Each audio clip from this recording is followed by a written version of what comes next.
Obviously the Maple Leafs have had a disappointing playoff exit last year.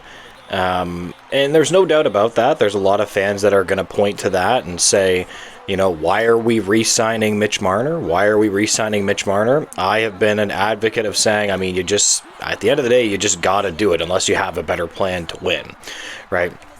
So we did get an update from Darren Dreger that, a lot of the insiders, not just him, but also Pierre LeBrun has touched on this as well, that he really does believe that the contract extension is going to come together at some point, likely before they're essentially alluding to the fact that he's probably not going to become a UFA.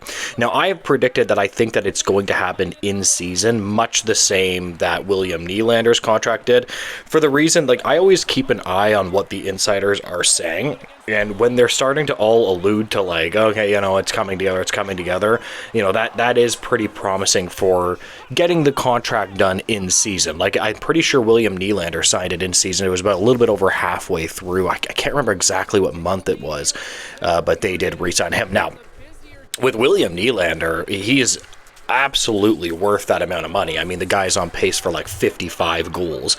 Now, there's two schools of thought here. There is the school of thought of why aren't you just waiting? Why aren't you just waiting? Now, I'm going to push back to that mindset a little bit because you don't know, you have to manage human emotions in this. If the Leafs start screwing with him, there's nothing to stop him from going to UFA. And I am sorry, but if you lose a guy that's on pace for 111 points, let's be clear, he's an upper echelon, elite offensive talent in the NHL. Now, I know he hasn't put it together in the playoffs, but how many times have we seen other players in the playoffs leave Toronto and have success in other teams? Zach Hyman, for example. Right, he's been fantastic in the playoffs, in my opinion, but he wasn't that good in Toronto in the playoffs. So there's something deeper going on here than just that, he just can't win in the playoffs. Because I guarantee you, Mitch Marner will go to another team, and you really don't think that he'll have success in the playoffs? I absolutely do. Now, the real question is how much is he going to get paid? Now, the insiders all allude to the fact that agents like to go from the perspective of cap percentage, which is actually completely fair, by the way, because you're going to be signing him to a long-term deal. I think he's probably going to sign for 8 years. I don't know why the Leafs wouldn't want to go for 8 years. It locks up cost certainty. He's only 27, so if you lock him up, that will lock him up to around his mid-30s.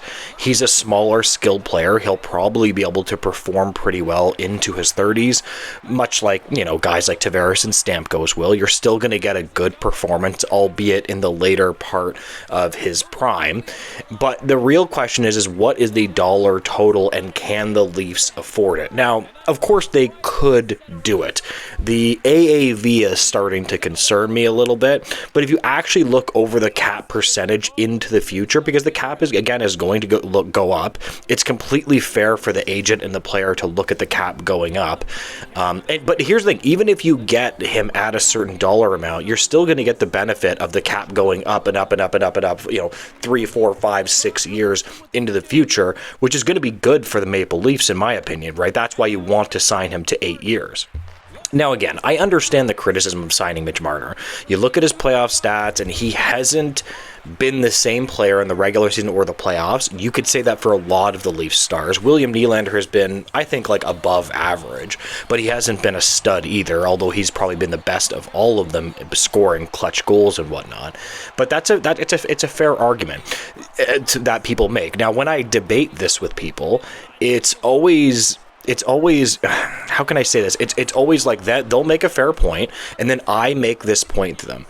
What trade are you going to make that makes the Leafs better in their contending window? Okay, so you can't just trade him. You also need to trade him and make the team at least the same skill level, but different, right? Or preferably better.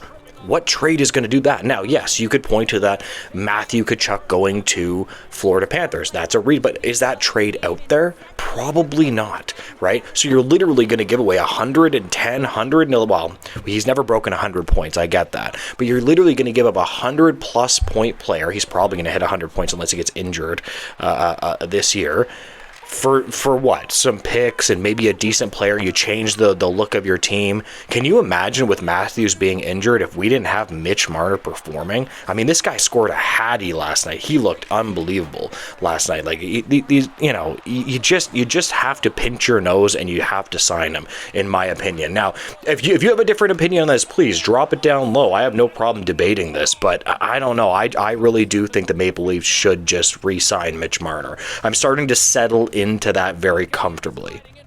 Now, Mitch Marner's camp is looking for about 13 or 14 million from this article, which on that actually does make a lot of sense. Again, I'm not saying that that's what he's going to end up getting, but it probably makes a lot of logical sense, right? Like that's what they're looking for, which, I mean, it's a negotiation. That's what's going to happen, right?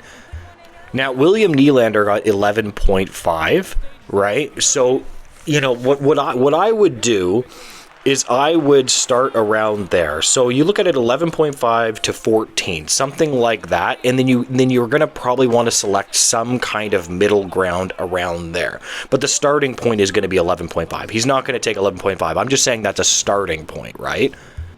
I'm going to tell you right now, I'm going to give my prediction for this contract. I think it's going to look between 12.5 to 12.75 at 8 years. That's exactly what I think this contract is going to be. Book it right now. I think it's going to happen in season. It's going to be 12.5 to 12.75 on an 8-year contract. That is my final prediction for this contract. But it does seem, from what the insiders are all saying, now we have LeBron, we have Dreger touching on this. They're almost certain this is going to happen. Dreger did allude to the fact that before free agency, I think it's going to happen in season, but we'll see if I'm right or wrong about that. Anyways, I just wanted to touch on Darren Dreger's comments on Mitch Marner's contract. If you could make sure to like, comment, and subscribe to the channel, I would really appreciate that, guys. Thank you so much, and make sure to have a great day. Goodbye.